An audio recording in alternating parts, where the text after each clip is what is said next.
മിട്ടൂസും വരത്തില്ലെന്നാണോ പറയണേ? മിട്ടൂസും വരുമോ നോക്കട്ടെ.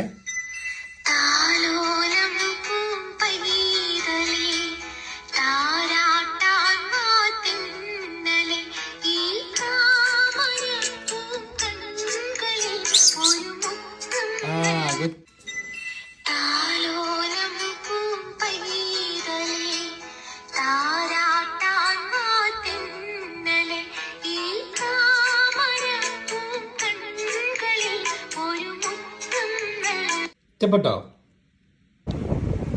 പാട്ടും കേട്ടിട്ട് നല്ല സുഖമായിട്ട് കയ്യിൽ കയറി ഉറങ്ങുമല്ലേ ഫാനിൻ്റെ കാറ്റും കൊണ്ട്. കൊള്ളാലോ. ഫാൻ എവിടെയുണ്ട് അവിടെ കല്ലപ്പനുണ്ട് അല്ലേ? അല്ലേ കള്ളപ്പ? കള്ളപ്പന അച്ചുവൊക്കെ പെട്ടെന്ന് മാറിച്ചോളും കേട്ടോ. ഇന്ന് ഒന്നിച്ചു അച്ചുവൊക്കെ പെട്ടെന്ന് മാറുക വന്ന് കഴിച്ചാൽ മതി. അച്ചുവും മാറിക്കോളും കേട്ടോ.